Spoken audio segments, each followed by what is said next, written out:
Welcome, welcome, welcome to the third session of our second day of our Students and Careers Resource Symposium, hosted by the Ecological Society of America Student Services Program and the ESA Student Section.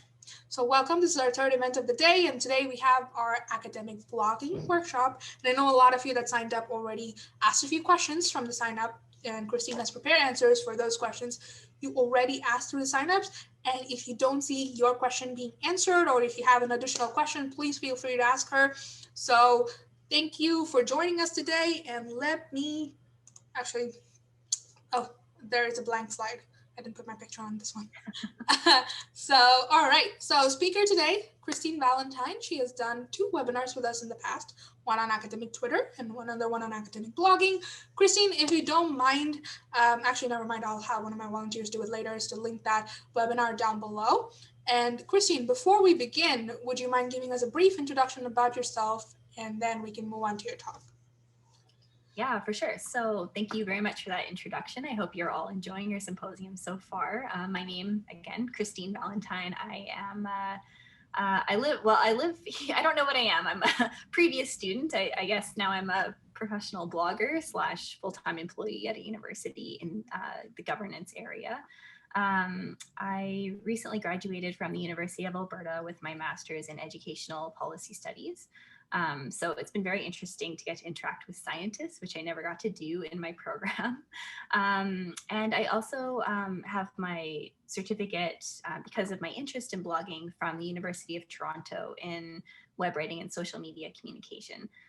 So yeah, that's a little bit about me. I live in Edmonton, Alberta, so I'm in Canada right now, where it is very cold. My window's sort of frosted over right now. So yeah, I'm interested to get started, and I know we had a great workshop with the ESA back in October on academic blogging. I'm not sure if anyone was at that workshop. Let me know in the chat. But I'm hoping to sort of build on some of those sort of really basic level, those basic ideas of starting a blog. And but of course, a lot of the questions are, how do you get started? It's what it always comes back to. So I'm really happy to just go through some of that information again. But I would recommend that if you're interested in getting a lot of the tips that I shared in that webinar, I believe we're going to link the YouTube video, which is like an hour long of me talking. So if you don't mind today, you won't mind watching that webinar. All right. Thanks so much, Christine, for that intro. And yes, let me just make sure. When my volunteer decides to jump in, they will link the description for the YouTube video in the chat, or I will do so myself. So right now, Christine, you mentioned you had a little bit of things you wanted to touch on before we move on to answering those questions we got. And of course, we can also, in the meantime, if anybody has a question about anything, put it in the chat and we will talk about it. Like after Christine finishes her talk and we move into answering those questions, we will definitely be able to address those there. So Christine, I will leave the floor to you and go ahead and get started. All right, well, thank you so much. So like I said, I just wanted to talk a little bit about academic blogging. I know I talked about this at the last webinar back in October, but I have a further reflection that I thought I would share just to start us off, and then we'll get right into those questions. But just a little bit about my academic blogging background. For those of you who haven't heard me talk before, I started with my academic blog more than 10 years ago when I was an undergrad. Studying at the University of Alberta. I took a Bachelor of Arts, and at the time I was majoring in history. So I started this blog called History Machine, and I didn't know anything about SEO. Blogging was still fairly new. So I just hand drew posters and stapled them all over the university and with little tearaway tags with my blog URL on it. And it was surprisingly effective, but I wouldn't recommend that for a tip today. I think there's better things you can do to kind of promote your blog and get it out there to your target audience. But it was interesting because the University of Alberta picked it up as their sort of main history blog. And then I started blogging regularly for them, started learning about how to manage my time so I could make sure I had a new post every week. And I just became very interested in blogging. It seemed to be a great fit for me personally because it helped combine my interests in writing and academia. And it felt like it was a great just like way to share what I was going through as a student, because I felt lost a lot as a new undergrad. Like I had no idea what was going on. I was getting terrible grades. I felt stressed, and I just wanted to like talk to other people going through the same thing. And so I found like that was a great way to connect with others. So it was very, very helpful. And we were talking a little bit about sort of being painfully shy, and that's me sometimes. I'm painfully introverted at times. And so this was a great way for me to just connect with people in my university. So reflecting on the last webinar in October, I know that in that webinar, I talked a lot about the benefits of starting a blog and the challenges of maintaining a blog and how I've dealt with imposter syndrome and writing authentically. And I've been lucky to have this opportunity to speak to you today and reflect a little bit on that last webinar where in that webinar, it was really about the practical tips for getting started with a blog. But there's something important, I think, that like another benefit, I guess, that I didn't expect. And I think it's because given this pandemic that we're in and the fact that we're all sort of quarantining and dealing with political unrest, and we're dealing with so many things, that my blog for me is really became sort of like it would save my mental health. Like I didn't know how important it actually would become to me. So although blogging is great for the practical reasons of it, it helped me improve my research. It helped me become a better writer. It helped me learn how to write in a way that was concise. It got to the point, which of course we don't learn a lot in academia, right? We don't learn how to write to get to the point very quickly in one sentence, where we write long papers and dissertations. And so web writing is very, very different. But it was certainly an interesting challenge. But my blog is really a place for me to be able to pitch crazy ideas and just have fun and give me some structure to my days, where I found I had so much more time on my hands and I needed to fill that time with something. And so I just found myself just looking forward to the next week, the next blog post that I got to write. So it was a further reflection that I had on the last workshop. And, we talk about a lot of the benefits of blogging. One of them, of course, being, you can create a profitable blog. You can build a side business from this. But there is just a psychological element to it too that I just wanted to share, because I think it's important to just recognize, we're all human and we're all just doing our best right now. And there's a lot of stressors out in the world. And I don't know, my blog's been like a nice constant in my life. Yeah. So so thanks, Christine. And yeah, that's a really good point to make. Like for me, for you, it was your blog. For me, it was my Twitter account. So, with all the content that I started making, like these threads about my graduate school application, trust me, like the anxiety that was there for like when, we were doing our when I was doing my applications and I was waiting and I was like, oh my God, I'm an international student and I see, grad cafe is something I would never, ever recommend anybody who's applying to grad school actually use. So please don't use it. I mean, of course you can use it if you like, but I don't recommend it. So Twitter was like this positive space where I was like seeing people being confident enough to address like their rejections, their, the process, the anxiety of waiting. I live by myself. I have 4 walls around me. I have basically next to zero social interactions outside of my, the webinars, the meetings that I have. I pretty much live within these four walls, and waiting for such a life-changing decision that I need to have, because I really don't have anything else to do other than to start a PhD. So, that's kind of like what I need, the next step for my career is. So for me, not having people around, and Twitter really was like, Twitter like swooped in with academic Twitter and all the people that were there and people who are actually interested in hearing my story, what I feel about things. And like you said, we're in the middle of a pandemic, which is very, very stressful in itself. And as students, we have like compounded issues along with it. Of course, everybody has their own issues, but as students, we face quite a bit. And as an international student, there's no like question. There's like so much that was going on that I didn't know that people would actually care, or there would be even an avenue for conversation, and have that constant, like you mentioned, Christine, in your life, like that you can actually like, okay, I'm going to go here, I'm going to go to my meetings. I surround my days through my meetings and through things that I do on Twitter and through other social media, and that's kind of like how I get my days through. So, and that is so important, because usually I do it with like the lab, I go to play badminton, whatever it is that I do on a regular basis, but now that's not happening. So it's really nice to have that constant. So Christine, if you are ready, we can go ahead and we can go get started with the questions that you have already. And you can, oh, never mind, that was supposed to be me. All right, 1 second. So if you can just, while I get this thing started up, if you have any additional comments to what I said, you can go ahead and share that. In the meantime, let me go ahead and get that doc up. So do you have the first question up already? If you do, then you can go ahead and just get started, and I can jump in with the next ones. Okay, sounds great.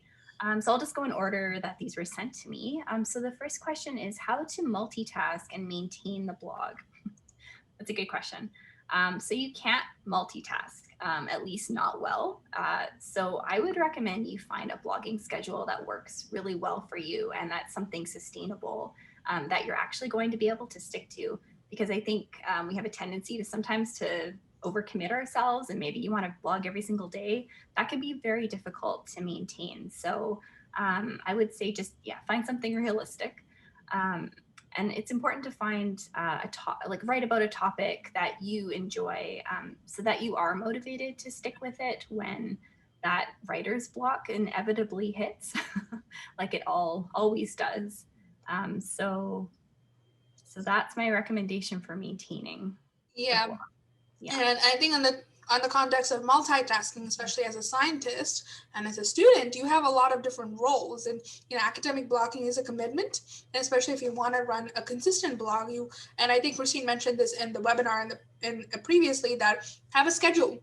If you are a busy person and you can only manage like one blog post a month, do that. But keep it consistent. But don't overwhelm yourself thinking you need to post something every day, you need to post something every week or something like that. It is up to you. It is your schedule. And as a scientist and a student, you have other things to do. And I think this is something we touched on literally in both the sessions in the previous sessions today, is that don't overwhelm yourself. Don't, take away, don't shift your priority. Unless you're going to do this as a profession, as your main business or something like that, then make sure you are prioritizing your work, your research, your classes, whatever that is, and make sure you have that good balance between the two. Yeah, exactly. I don't think it's not easy to try and do blogging at the same time you're trying to answer emails or try to do other things. You really have to be intentional about setting aside some time to get into your writing and be able to focus. Yeah, and I think in that note, since you guys are students and you're guys scientists, I would really closely relate it to paper writing. Let's say you have a paper to write, or review paper or something like that, but you would dedicate time to do the research, to do the work behind writing a post. And writing always happens the same way. Obviously it's in different levels, or the content is different, but you do your research, you have to creatively think and write words. So you would always need to designate a certain time for that, and that time you might not have to do on a too frequent basis. So that would be the closest example that I can give. And Christine, thank you for that response. I think the next question we have, and this question was kind of answered in our webinar, blogging website options and how to promote your blog. There's 2 parts to this question that was asked. Blogging website options, I think we talked about that a lot in the YouTube video, so I would highly recommend you take a look at that, because there Christine mentions how to use each platform and which platform to use as to what you're planning your blog to be. Do you want to use WordPress? Do you want to pay for a platform? Do you want to use, what was the other one? I kind of forgot which was the other free one. Yeah, we talked about Wix was the other free one, and the free WordPress site. Yeah. So there's multiple platforms that you can use, but for more detail as to what specific one offers what, what's the paid option like, what can you do with the paid option, what is the free version like, what can you do with that? Because a lot of times if you're just starting out, you just want to create a blog, a website for yourself, then a free version would suffice. But you want to make sure you want to go to the video and check it out to make sure you know which one you need. And according to your need, we would recommend, I think you would get which one you need. So how to promote your your blog? I think that, Christine, that question for you. So there's kind of two ways. So you can promote your blog sort of passively, of course, through your search engine optimization. So this is where you want to use keywords and phrases in your post. I recommend using them in your title, any subtitles, and I guess you just have one subtitle, sorry, your headers, subtitle, and headers. And in your first few paragraphs. That's really important so that Google can pick up on your to get a sense of what your content is about. I'm just going to post a link in the chat. This is Google Keyword Planner. It's pretty helpful for finding which keywords you would want to use for your blog. There may be some specific keywords associated with your particular discipline that you would like to use. And then there's more active ways like social media, of course. Posting content on social media is probably one of the best ways to get engagement. But there's other ways like associations and society pages or listservs, emails, and also research days. This is kind of an untapped area, I think. And obviously we're not really doing them in person right now, but if you have a virtual research day, it can be really handy to just have your blog URL and say, you know what, if you liked this poster, you liked my presentation, I do blog about this topic, and here's where you can check out some of my other writing on this subject. Yeah, definitely. And I think that, like when conferences, it's usually recommended that you have like your LinkedIn profile in hand, your general contact info, your email in hand to like share, because you're going to meet a lot of people. You can have your blog post URL in hand as well. And always, like Christine mentioned, use social media. Like if you have a blog, put it on your LinkedIn, put it on your Twitter, like put it on your bio. Like you have the option to have a link. And if you have an account that is solely or majorly focused on promoting the content from your blog, use that link to, kind of create like a uniform branding. And I think Christine mentioned that in like our previous webinars, and how to like create your brand and keep it consistent, choose a name that is like unique to you, so you don't really have overlap and people can find you and identify you with a particular. And another way, I think, Christine, you were mentioning the Google Keyword Helper. So again, as scientists, if you're trying to have a blog that is catering to a very niche field, so let's say if I work with viruses and if my blog is going to focus just on virus-related stuff, and even more specific to that, host-pathogen interactions, then my keywords would associate with those. So when people look it up on search engines, my blog would pop up more faster than the other thing. So it depends on who you're catering to. So it also depends on what posts you're doing. So I might not always post about viruses or other things. I might post about some career development. So it really depends on your blog post, but always make sure to incorporate that general brand theme that you have for all of your blog posts. So that way you get found easier, and also you get more specific content directed your way. Yeah, and I think to try and anticipate what someone might search for on Google. So if you're writing a post about getting into grad school or say an ecology program, think about the kinds of things they would write in Google. It'd be like how to apply to grad school, or how to write a letter of intent, or they would probably write the phrases you would want to use would be similar to what they might type in a search. Yeah, for sure. And I'll definitely link it a little bit. What the link to the YouTube video about academic Twitter, and I think there Christine mentions how you can promote your own content on Twitter. So the other questions that we have, some of the things that we were asked was like how to set up a blog. For that, please go watch the YouTube video that we linked in the chat, because that's where really, we talked about like bit by bit as to how to build your blog, how to market your blog, what kind of writing and content you can have. So all of those things are in that YouTube video in the description, like in the chat. Sorry, I said description, like I do for all of my YouTube videos. So definitely do look at that. I think the next question we have is a really interesting one. So what media or who should I reach out to best promote a children's story to get younger generations interested in ecology? Christine, so what's your take on this? All right, so I'm not an expert in the area of promoting books, I have to say, but I've seen a lot of people do this, when a lot of authors with their books. And in fact, funny enough, my dad is a children's book writer. And so what he did with with his book was he created a separate website for the book to promote it. And on that website, you can have a link that's a blog. So it's not a blog because your whole website isn't about blogging and sharing articles and things like that, but you can simply have a blog link on your website for your book that maybe promotes your book tour or the experience you've had writing this book, kind of some behind the scenes of things of your journey writing this book, because it sounds very interesting. What others have done as well is sometimes they've blogged their books. So if the book isn't written yet, what you could do is commit to publishing a chapter every week or every 2 weeks.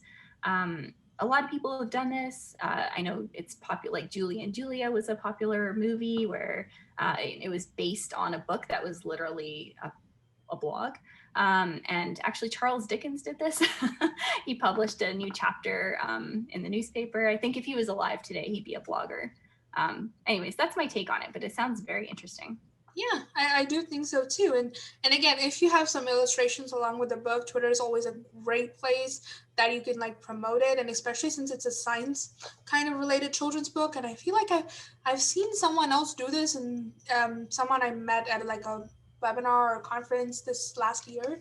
Someone did a children's book targeted at younger children and getting their interest into ecology. It was really cool. So what I would suggest really is to use social media and as the media platform you can reach out to, because again, you have two ways to go about doing this. Is essentially go to a publisher and have their media sources like kind of boost it up for you, or you can use social media. It depends on what audience you're reaching really.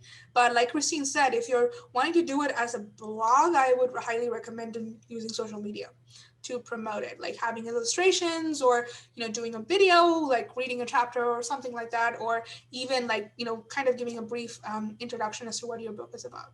So that would be kind of like what I would suggest as a response. Okay. So the next question is overcoming imposter syndrome and judgment. Christine, what was your take on this? Yeah, no, it's a great question. I think the best advice I ever got about overcoming imposter syndrome when it came to writing about academia, because it can be very intimidating to write. Whatever field you're in, it can be hard because there are experts, right?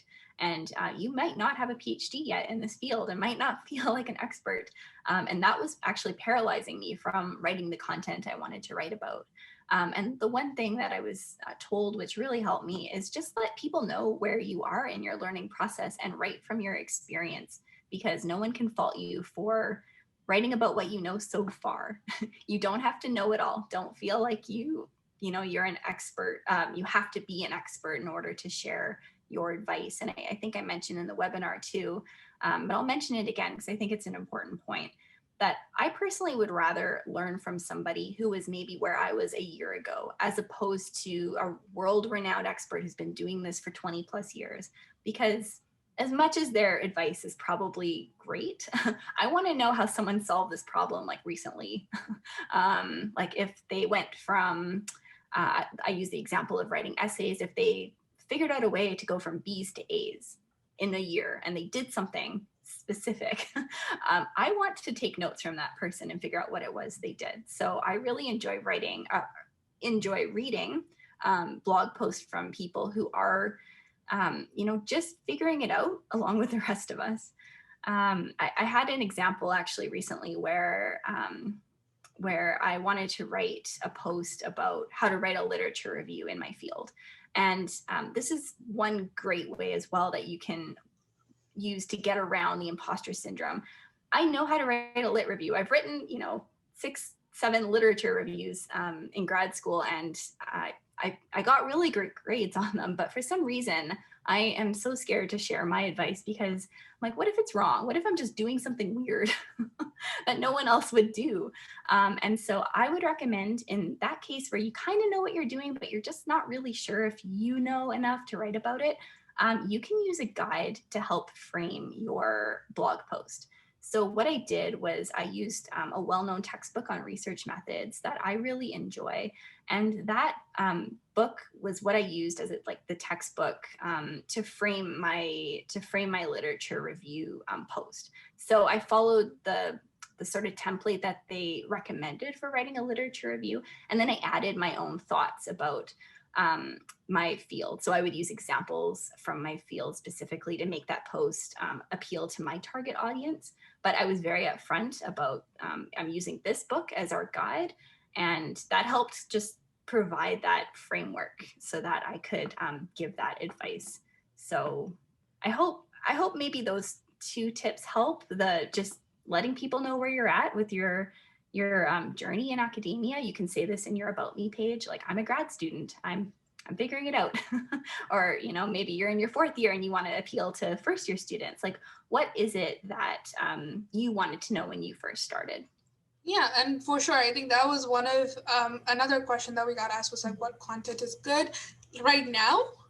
These type of content, like the how-to, especially if you're catering to a academic student community, yeah, I would definitely want to hear from someone who wrote a lit review or wrote a paper in this so-and-so class that, you know, you've taken and you've written. And if you want to write about that, then that definitely will get a lot of attention, because those type of content is like you see all over Twitter nowadays. And then people always link that back to like blog posts that they've done. So in terms of good content, there really is no, I guess, good content. It's just well-written ones, in my opinion. Like it you know, your content is going to be different from somebody else's. So there really is no, I guess, good content. So good content really is well-written ones, well thought out, well-researched.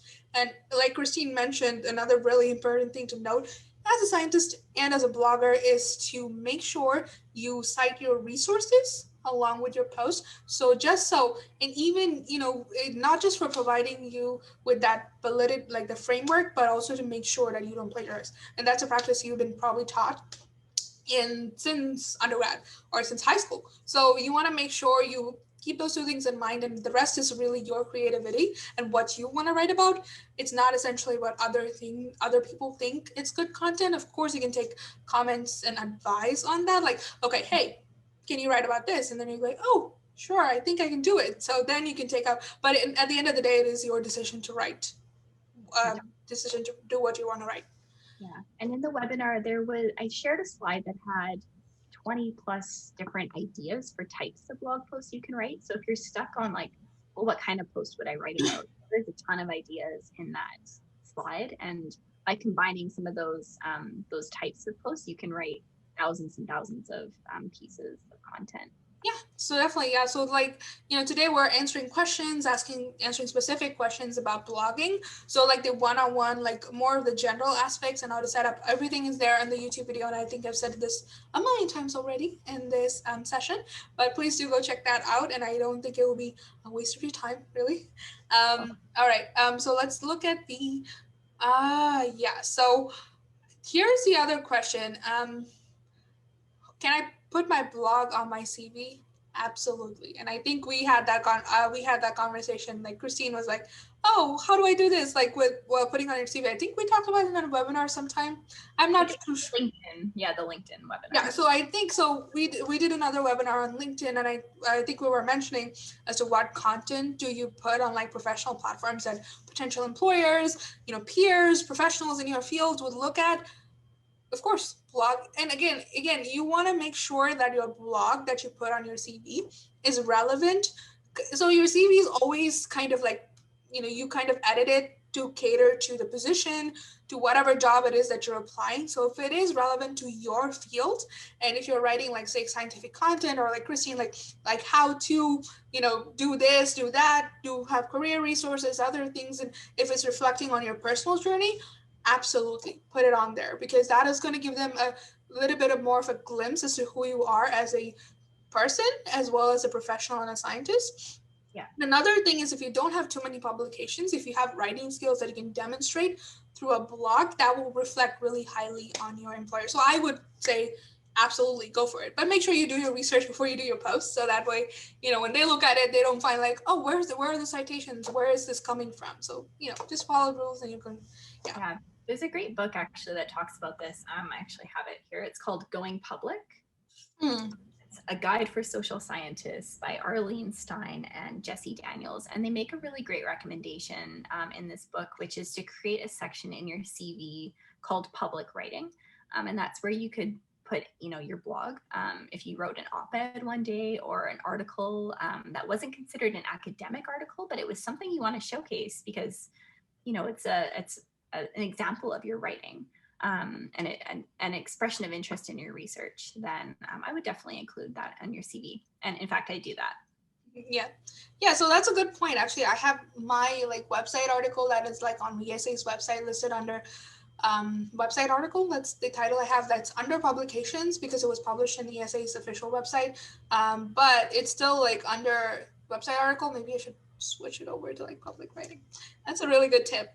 Thank you. All right, so again, we have a question about best platforms for protecting your content legally.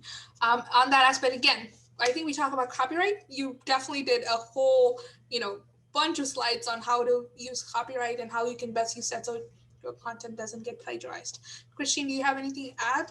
Yeah, it might make you feel better to know that content that's put out there on a blog and a website is automatically covered under copyright law. So I will say to some extent it's protected. It belongs to you automatically. But if you're very concerned about it, I would suggest a few different things not a few different things for necessarily copywriting your work, because I've read that you can register your work with a copyright office and things like that, but that gets pretty pricey. So I thought I'd bring you through a worst case scenario in case, say, someone copy and paste your entire article or takes your work and doesn't quote you or provide a link back to your blog. There are some steps you can take to either ask that person to attribute the work or to take the content down without having to basically hire a lawyer, which would cost a lot of money. And again, a lot of mistakes I think are made unintentionally. I mean, think of the last time maybe you needed an image and you just Googled an image and took the image. I mean, a lot of us don't really know yet that you can't just use someone's work without proper permission. So they may have just taken it and not realized that they shouldn't have. I would say it's hard to imagine. I know as academics, we're so used to attributing our work, but anyway, some people out there still don't know. So we do need more education about this. But worst case scenario, someone takes your work. I would recommend that you add a disclaimer right away to your website that says something like, all content is copyrighted and may only be shared with credit back to my site. And if you're really concerned too, I would also blog from your own website, like a .com or a website you personally own, a domain you personally own, as opposed to a free site, because I'm not 100% on the differences between content published through a free platform. I believe anything published would still belong to you, but it may be harder to argue with a free site. And I would also recommend, if this does happen, to just simply email the individual and ask them to either attribute your work or to take it down. And that comes in the form of a cease and desist letter. And if they don't respond, contact their website host and request that it be taken down. And those are pretty effective methods. Yeah, and I think, even with free platforms like Wix, there's no individual copyright that is assigned to you that comes along with the package. So I don't think even free websites have that, CC content that everything you post belongs to you. So, and as an academic, if you would I don't know if OrgID allows you to assign blog posts to your name. I know as scientists, I have my own OrgID. So even if there was somebody else with the same name as me, the paper that I write and I publish will always be attributed back to me. I'm not sure as to how it works with, I guess with blog posts, but I don't know, but I'm sure there's something like that where it will universally attribute all content to you as a person, and you have a public profile that will automatically assign content to you. And another way I would say is, if in case there's an argument, there's always a timestamp as to when you publish your blog. So and that's public, and that's really can be changed. So and you're probably going to promote it on your social media. Those are going to have timestamps in themselves. So you really not going to reach that worst case scenario. But if you do, like Christine mentioned, send them an email. Yeah, and if that's a really great point, and I would always recommend publishing a blog post with a date on it. Some blogs do allow you to remove the date. Some people prefer with like, it's called evergreen content, which is always relevant. It's going to be like an article that isn't really bound to a certain event or time. It's just always going to be great advice. Sometimes they'll take that date off because they don't want people to see it as an outdated article. What I would recommend is actually just leaving the date on. And if you want to update an article later on, I often do that. Like a year later, I might update, especially like tutorials and things like that. I'll just add a note right at the top of the post that says this post was updated on, and then add a date, but I'll leave the original publishing date. Yeah, that is actually a really good comment. Yeah, so if you can associate a date with it, you can make an argument, and definitely your whatever platform you use, I'm pretty sure the website has a track of when you publish blog.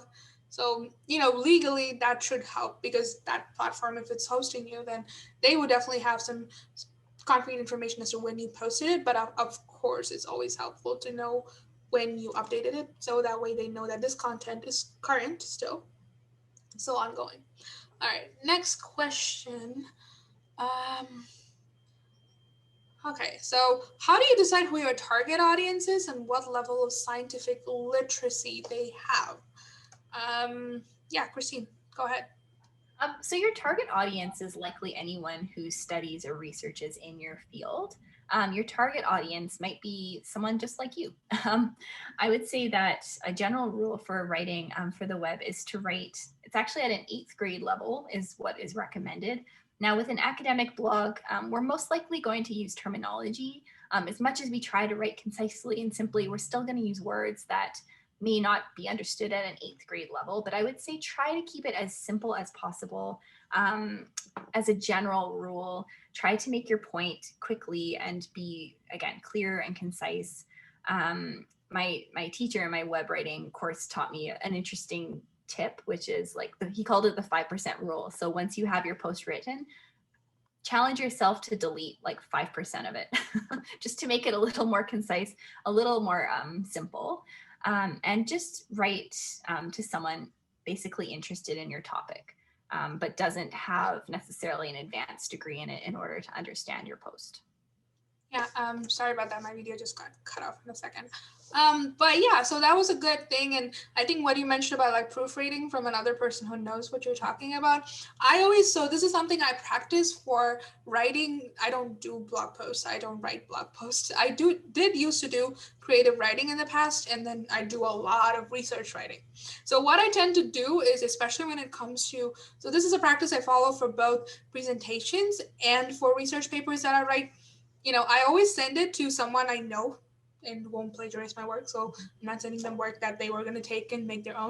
I make sure I have someone who is not closely aligned with my field. So I'm in biomed. I might have someone who's like a ecology major, like read my paper and tell me if they understand the general idea of it. Obviously, the terminology is going to be very specific to my niche group that actually study this and will know the terminology without explanation.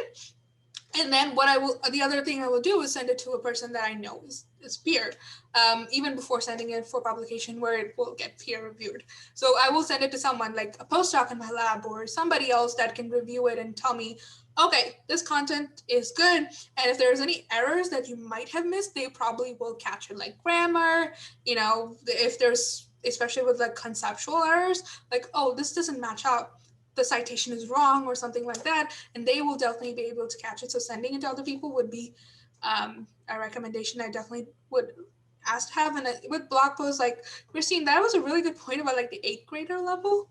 Yeah. So that literally will cater to most of your audience. And since a blog post is going to be public, who's going to see it? It depends on where you market it, but it will definitely have readers that just kind of bump into it in the internet and they're interested in the topic. So in that sense, you can't really gauge as to what type of scientific literacy they will have, but you're trying to make science simple. So like Christine said, make it an 8th grader level. And if where relevant, you can also add like this little glossary of like the specific scientific terms that you use that they might not know the meaning for. So they can just be like, oh, oh, this word means this or this term means that, and you can always link it back. Kind of like how citations work, you can always link definitions too. I think that might help with Yeah, catering to a wider audience. yeah, and I think the back to that idea of how to define your target audience. Um, one trick we do in web writing is we will write what's called a writer persona. And this is a really interesting technique where you basically sketch out what this ideal reader is like. So what do they do for a job? What do they study in school? How old are they? What are their interests? What is their name? Literally give them a name and write to that person in your blog. So that helps with that you focused language, writing to somebody. But it does help when you do kind of flesh out an actual person. You can have multiple people too. Maybe there's 2 or 3 ideal types um, of readers that you would like to attract to your blog. But I think I have 2 or 3 for mine. And yep, they're named. I think of them when I write my content. Yeah, so that's actually a really good idea, and I think that is another way. I think one of the questions is how to keep it engaging, having like different perspectives, and definitely having that if you're writing in first person or if you're directly talking to someone, that's always like a really good perspective to take, because people who are coming, especially for those blog posts, are like, oh, I did this and it worked for me, and somebody else did this and it worked for them. When it comes to those posts, it always gives that kind of personal touch to what you want to do. All right. Other questions? Okay. Um, okay. So let's see. Intersection of digital art and science, and like how you blog about it. We just had a speaker like 2 sessions ago, who does digital content creation and where that intersects.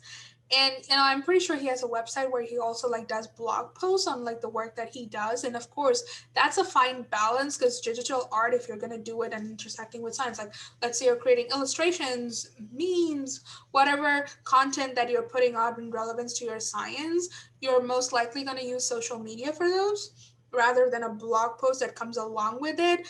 But again, it depends on what you want to do that. But the question really just says the intersection of digital illustration and science. So that would be the response that like there was. So again, these sessions are all going to be recorded and posted on our YouTube. So I would highly recommend you watch what Dr. Fernando Garcia Bastidas. He has been doing this for quite a bit of time. So he had a lot of specific tips on where those two intersect and what kind of journey he went through and what kind of content he really created. So that would be the best response for that.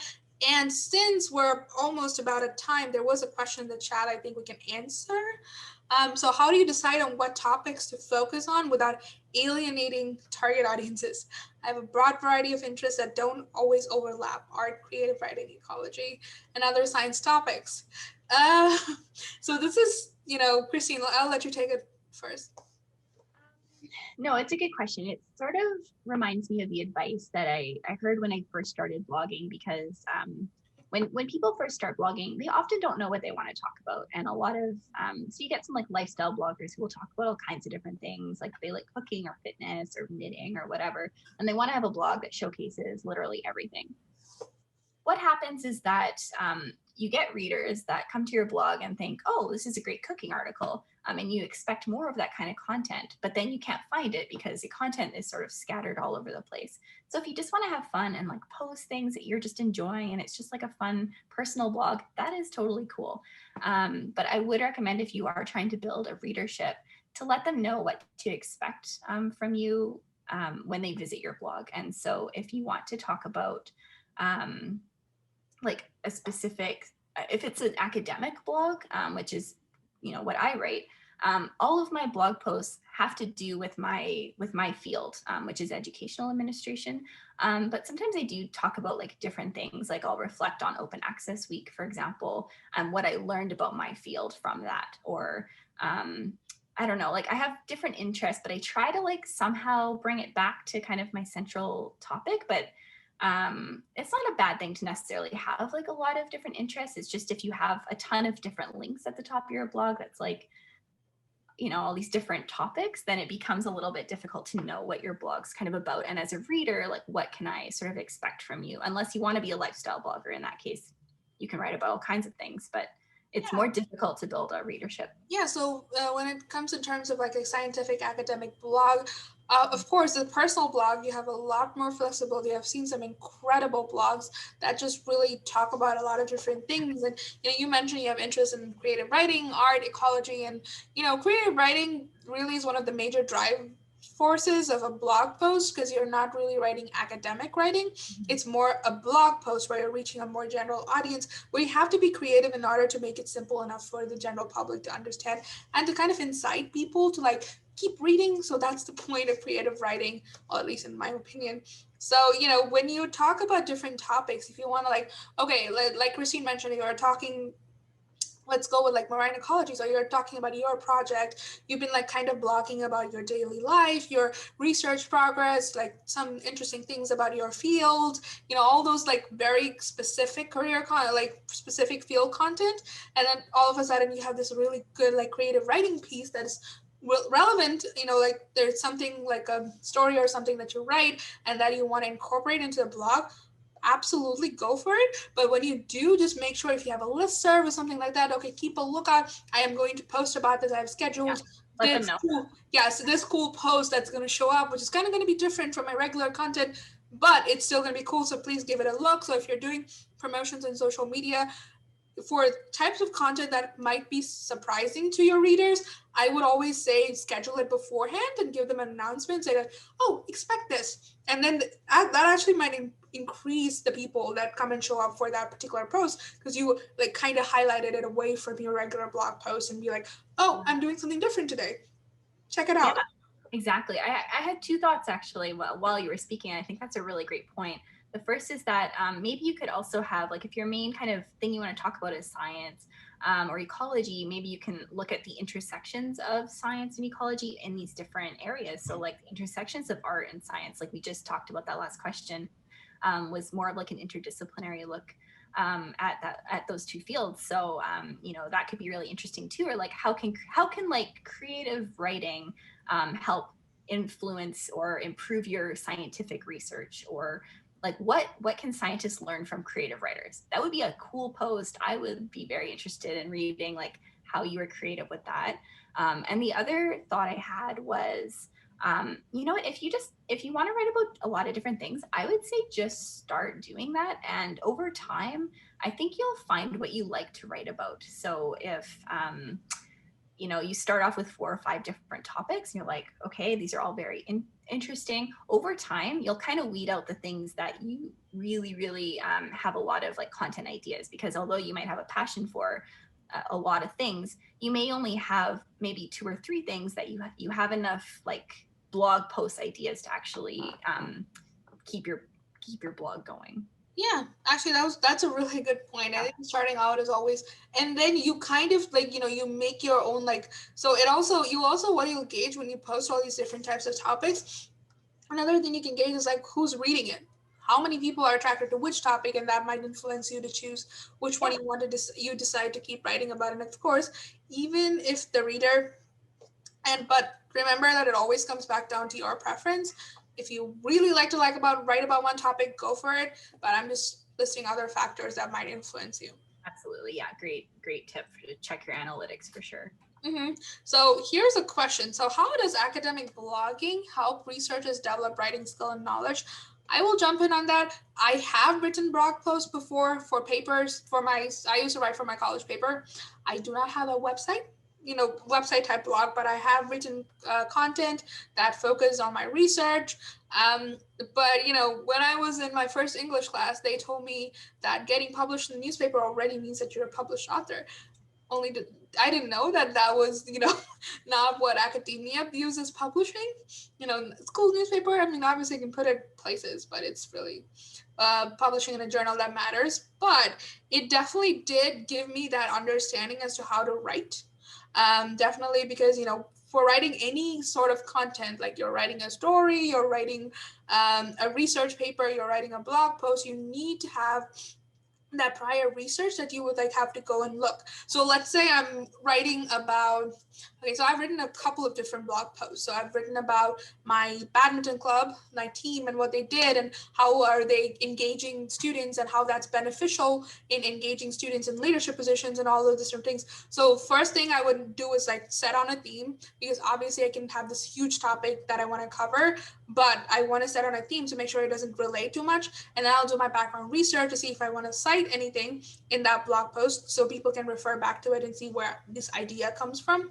And then I would kind of organize my thoughts, write, and then verify back on it and make sure it makes sense. Like, does my argument make sense? Does my writing make sense? So I think it definitely helped me like get to that mentality of like, thinking critically, but also thinking creatively.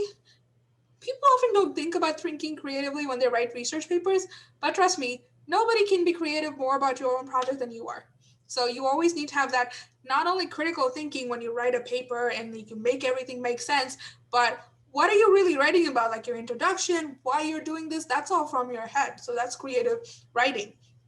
So there's always two elements to it, and that's something I've personally gotten experience off of writing blog posts. So Christine, do you have anything to add to that? Yeah, no, I would echo what you said. I think writing blog posts, I try to publish a new post every week. And so I write pretty much every day. And that's helped me overall improve my writing. In terms of improving my knowledge, I do try to challenge myself to write about topics I don't know anything about. So I kind of approach each blog post as sort of like a mini research project where I get the fun of going and exploring this topic and learning about it. Like I didn't know about intellectual property, so I made that something I was going to research, and I wrote a whole blog post about it. And or I wanted to know about like how would someone write a research paper if they didn't have access anymore to a university library database? Like how? Yeah. So I wrote that, and that was really enlightening, and I learned so much from writing those posts. So I think like just those two factors, like the fact that you're writing all the time and then you're also researching as well, maybe not as intensely as you might research like a paper, or actually sometimes the same amount of research goes into a blog post, I should say, but not maybe as much as like a thesis. Yeah. So yeah, that's another point. And another thing, I think, going back to the question about how doing different content, like blog posts, like you don't necessarily have to do like a specific type of content. So when I used to write posts, I used to also write poetry for the paper. So there's all sorts of different things, and science and art intersect so many times in ecology. I've seen it intersect more than other fields. People are so, they do digital art, doing presentations with digital art illustrations that they've done for their entire presentation. There's just a lot of intersect within this field that I've personally witnessed. So, if you have a poem that perfectly describes your day in the field or your day in your lab, put that and make sure you send them an announcement like, oh, look at this cool thing that I did. I'm multi-talented. People usually are impressed by that. Absolutely. And another type of content you can write are interviews. So you could interview an expert. If there's something you want to know more about, interview someone in your field, or maybe it's your supervisor or one of your professors. And you can learn a lot, I think, through that. Yeah, definitely. And interviewing other people, I remember Christine and I, the first conversation we had was how to like turn on like student highlight interviews into blog posts and post them. But, we never got around to it because honestly, we've been like so swamped with everything else, and I've been so busy. But, those interviews, you can have video interviews, and obviously if you want to transcribe, if they're not comfortable putting their face on YouTube, like I wasn't comfortable like a year ago. So, for those, you can write about it, write about their perspective, talk about their perspective. That's actually another interesting avenue. Like some commentaries that you can write for journals, even for journals, like literally like my study with ESA right now. So we have some webinars that are fashioned in like an interview style format where my students will ask their panelists like interview style questions and to get specific responses. And now they're working on transcribing them, putting that into a paper. Is it a research paper that has quantitative methods and a lot of reasoning? No, it is still a paper. So content really comes in different forms and shapes, and you're really the final person who has to figure out what you want to write about and how you want to write this content. So people have different ways of expressing themselves. You just need to figure out which one's the best for you and then kind of take that style. Yeah. Okay.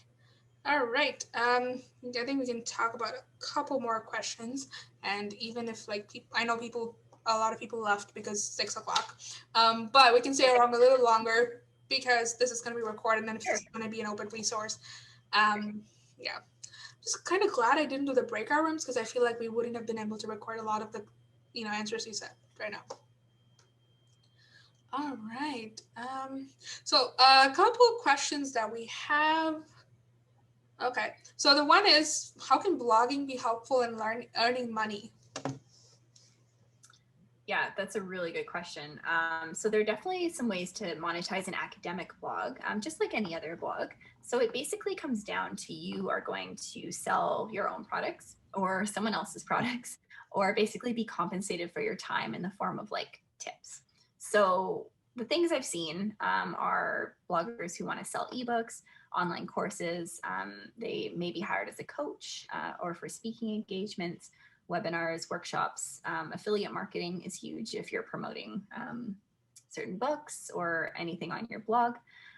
You can also make a commission from that. And tipping websites are actually becoming quite popular right now. I have one on my website, and I was a little bit hesitant to post the link to that for a while until I thought about it some more. And so those websites are like Buy Me a Coffee is really popular. There's another one that's like Ko-fi. I don't know if it's like Ko-fi or Coffee. It's like Ko-fi. There's also Patreon, which is very popular right now. And that's like, you're basically just buying someone a coffee. So if you're putting all of this time and effort into writing blog content, I think it's fair to put up a link and say, you know what, if you like this content, buy me a coffee to say thanks. The way you might take a friend out for their advice, right? Or like if you wanted to sit down and chat with them. So those are really popular methods right now. That's more of like a side income. But if you are interested in creating your own products, that can become more of a full-time business. Yeah, like if you're trying to take a few chapters of your blog and adding onto it and publishing it as an ebook or something like that, that would be something you could make money out of. And the coffee, and it's really not you like getting them a Starbucks card or anything. You just like kind of like, okay, here's $5, get a coffee. Yeah, it's through like PayPal, and you just like click the link, and then it's like sends $3 to the person. I think you can set different amounts, but yeah. So, and I know Patreon is something that's really popular. So I read a lot of like manga and other like webtoons and stuff like that. I know people use Patreon all the time. So it makes sense, right? Yeah, it's just, I mean, it's the same as like an artist or anyone who you might, who's providing a service for you or a resource that you're finding helpful, and they're providing it for free. I think it's fair to basically tip them for their time. Yeah. So that is a way to make money, and especially with scientific blogs, I know. So again, I remember that Dr. Fernando Garcia Bastidas was there in our first session. He has I think a newly started like the coffee, go buy me a coffee thing. I noticed that. So, he does this digital art and other things as a side business. So he does like caricatures. I got my caricature done by him. I won it in a giveaway. So, those are things like if you are, your content is focusing on something and you're providing a service, yeah, you can definitely charge for it.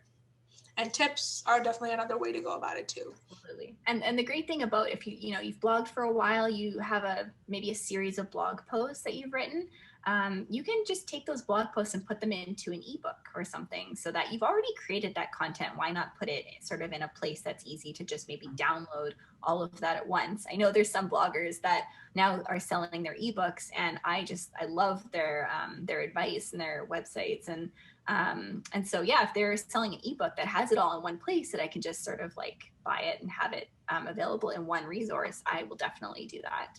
Yeah, definitely. And I think I'm planning to start a blog, documenting my journey as an international PhD student getting a degree in immunology. So I haven't seen anybody do that before. Like I've been checking academic Twitter, like, has anybody done this before? Yeah. So I was thinking of maybe making YouTube videos and then also doing a blog post, but I do intend, like, after I'm done, like with my PhD, like I would publish it as an ebook. That's awesome. Yeah, and I should just mention really quick too that digital products are a really great way to go, because once you create it once, you can sell it infinite number of times. So it's a really smart way to make side income, definitely, but it can definitely become more lucrative. Yeah, and it's also good that you don't necessarily have to go to a publishing company. You can self-publish. I think Amazon allows you to do that, I think, for ebooks, and also Google Play. I don't know which platforms specifically allow you to sell ebooks, but I'm pretty sure Amazon is one of them. Yeah, I think so. Yeah. So, there's a lot of ways you can go about doing it. And if your content is unique and you've gotten a lot of traction in like social media, I know there's a lot of kind of influencers that are scientists as well. They're the people that I've seen putting up books about like their journey, specific things about their fields. I've seen people publishing their thesis as an ebook as well. When in terms of when it comes to scientists and academics, usually our thesis, we get a hardbound copy of it at the end of it, but we also most of the time some of the chapters that are in that thesis is already going to be published in a journal somewhere, because that's kind of how you go. Like some of your chapters are going to be journal articles that you have published based on your work. So if you do want to publish it as a ebook, I've seen people charge like $75 for a thesis, which is, I think it's fair. It's because who's going to be buying it is going to be like a very niche, specific group of people. But it's your content, but I would caution against. I wouldn't caution and say don't publish your thesis as an ebook, but make sure the copyrights are airtight, especially since you will have data there that you do not want to let go. And I think that was one of the other questions we had is like how to protect scientific data. Publishing in journals is like the main way, like you get, because you kind of use their like copyright system, you use their like reservoir for data, and it's backed up, it's verified, it's all good, it's yours. I think there's a few other like platforms that you can like pre-publish kind of things before they get accepted for a journal. I'm not too familiar with those, but I see people sending in like figures, like preprints of a paper and other things that are but make sure they're all coming back to your name. If you're doing that for articles or for your thesis, make sure it goes back to your ORC ID or somewhere, Google Scholar, so it should be linked to your professional like profile as a scientific author. So that's something I would definitely add there. Yeah, the question about sharing your sort of ongoing research on your blog without like the fear of it being stolen it's a valid fear. I had the same concerns actually when I was writing my thesis, that if I blogged about it, I would basically be sort of giving away all my research, which I didn't want to do. So I would say just stick with what you're comfortable with. It doesn't mean you can't blog about the topic, like in general terms, or maybe you've read some very interesting research, like in your, as you've researched for your thesis that you may want to share. That happened to me a lot. Like I'd read a really interesting article, and that would become like the inspiration for a blog post, but I wouldn't necessarily share the research project I was working on now. And if I did, I was kind of vague and wrote about it in a way that it didn't really give away any data or anything, but I understand that concern for sure. And I would say once you have your thesis published, you could definitely write all kinds of posts about your experience writing your thesis, your experience defending your thesis, and maybe even share some of the highlights from your research with a link to like where people can view the full thesis or dissertation. And I think that goes for any social media. Like don't share figures unless they're published, or at least they're accepted for publication or in press. So they're going to be attached to your name and to another publication that's going to make sure your data does not get stolen. Like if somebody uses it without proper attributions, you can claim it because you have a copyright already assigned to you, and that's going to be a different copyright. Papers have different copyrights than blog posts. So, you want to make sure that you have that assigned before you share some data like that. You can talk about like how my process, like, so here's the literature review that I've done so far for my thesis. I'm leaning towards like these few things these questions that I want to ask in general. And those types of things are very common. You see them in lab websites all the time.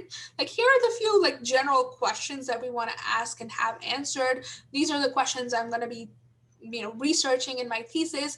Not necessarily hypotheses or methods, but more so general questions. And here are the literature that I've found that like kind of support this question. And here are the methods that I might possibly use. Not just saying that you are using those, kind of like that.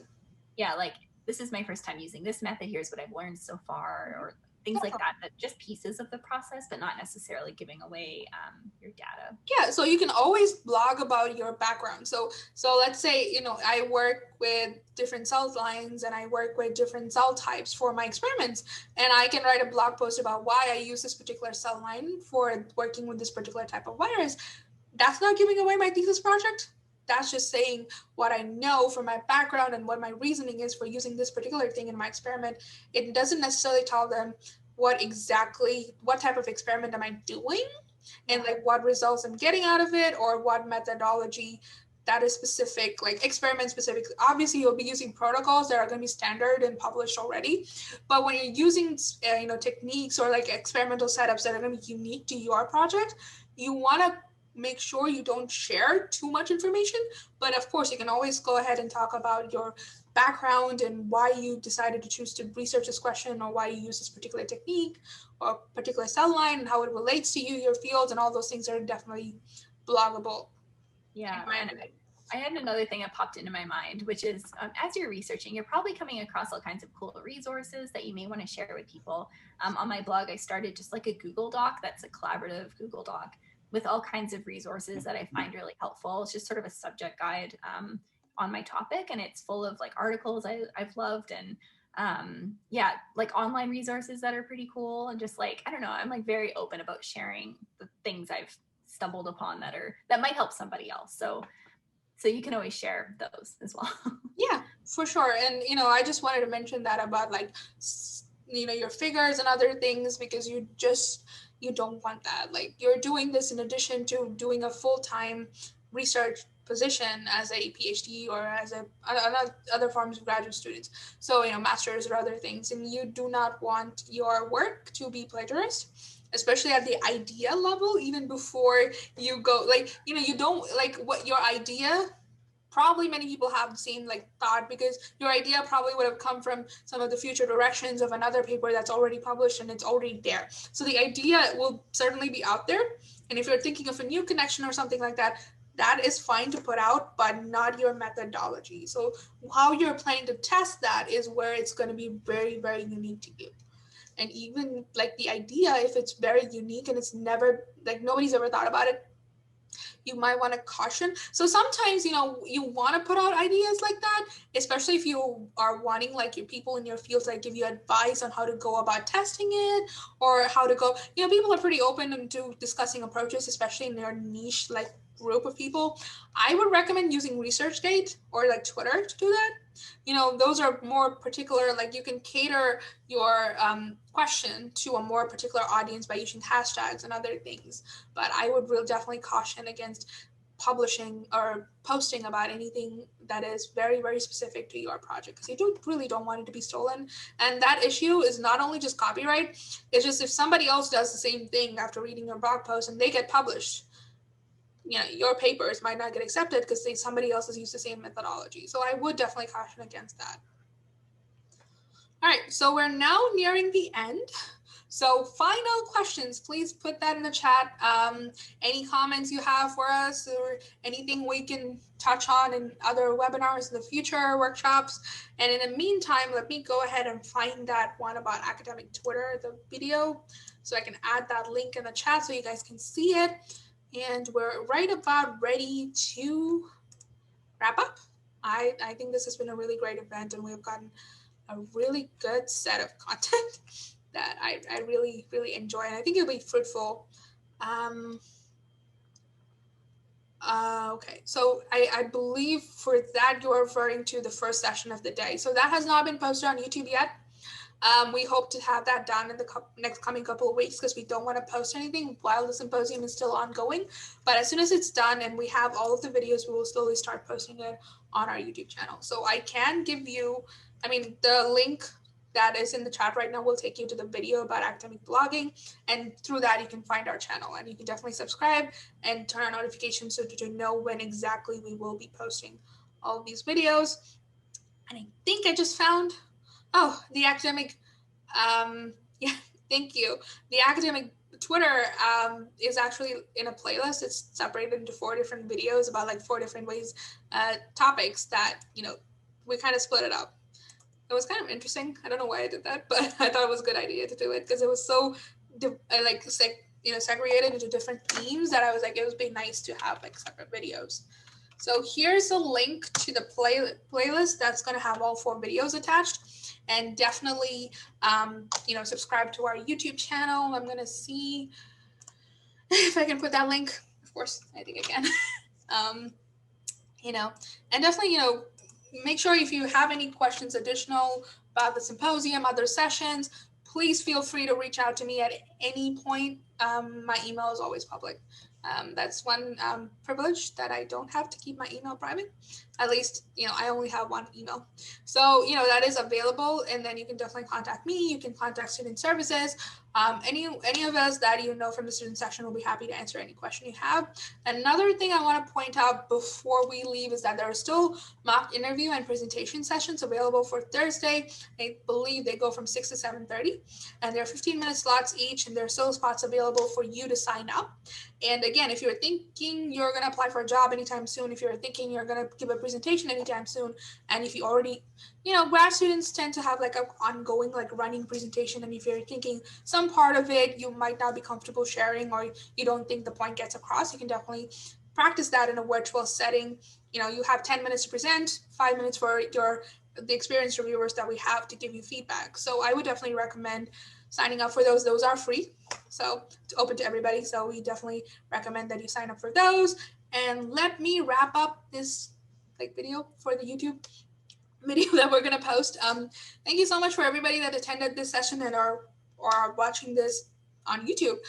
Thank you so much. This was the academic blogging workshop where we had our amazing speaker, Christine Valentine, answer questions and give a little bit of tips and tricks as to how to maintain an academic blog as a scientist and as a student.